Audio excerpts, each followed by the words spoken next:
l'exportation du pays. Expliquez-nous, Simon. Oui, les revenus qui proviennent de l'or deviennent tout simplement astronomiques pour l'Ouganda. Regardez cette courbe en constante augmentation. 2019, 1,26 milliard de dollars de revenus à l'exportation, 6,4 en 2025, soit une augmentation de 409%. Chiffre impressionnant dû évidemment, vous le savez Patrice, à l'explosion du prix du minerai, l'or qui est au-dessus de 5 000 $ l'once. Et surtout, pour l'Ouganda, ça représente 47% des revenus d'exportation. C'est loin, loin devant le café ou le cacao, qui était très élevé jusqu'alors. Alors, l'Ouganda est-il devenu un producteur massif d'or ? C'est la question. Pas vraiment. Ouais, de façon assez surprenante, on va le voir lors d'un récent forum économique, eh bien, le gouverneur adjoint de la Banque centrale l'avoue. Il se peut qu'il ne soit pas à nous, cet or.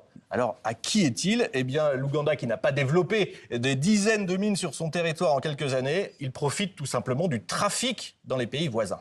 Comme les pays voisins, comme la République démocratique du Congo. Absolument. En effet, regardez la réaction du ministre de l'économie de la RDC quand il a lu les propos du banquier ougandais. Question ironique, entre guillemets. À qui est cet or ?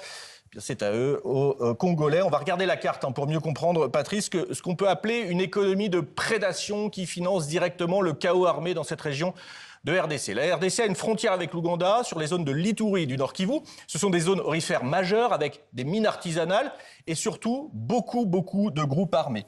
Codeco, ADF, Zaïre, d'autres milices aussi, et puis les armées régulières, les FRDC et l'UPDF, qui est donc l'armée ougandaise chargée depuis 2021 de lutter contre les djihadistes de l'ADF, et l'UPDF qui est accusé d'ailleurs par l'ONU de soutenir le M23. Une région en plein chaos sécuritaire depuis des années, avec des frontières poreuses. Eh bien, ce sont des conditions idéales pour les trafics, et celui de l'or est en pleine expansion. Alors, on comprend bien, Simon, que la RDC n'en profite pas, mais le peuple ougandais non plus. Oui, absolument. L'État congolais, donc, qui est spolié par ce trafic illégal, trafic qui empêche l'État congolais d'avoir un revenu issu de l'or et donc qui pourrait être reversé en faveur de la population. Mais le peuple ougandais n'en profite pas non plus, parce que seulement 200 millions de dollars qui sont officiellement issus de l'or restent en Ouganda. Tout le reste sert à payer les intermédiaires, ceux qui font entrer l'or dans le pays. Donc en grande partie, les trafiquants et les groupes armés, eux, en profitent à coup sûr. L'Ouganda est donc seulement un carrefour de transit de l'or. Et c'est bien le problème de l'Ouganda qui est aussi le problème de beaucoup de pays producteurs d'or en Afrique. Le précieux minerai, en fait, qui n'est pas transformé sur place, donc pas valorisé, il s'enfuit toujours. Vers où ? Eh bien, pratiquement toujours vers le plus grand marché de l'or du monde, c'est Dubaï, aux Émirats Arabes Unis.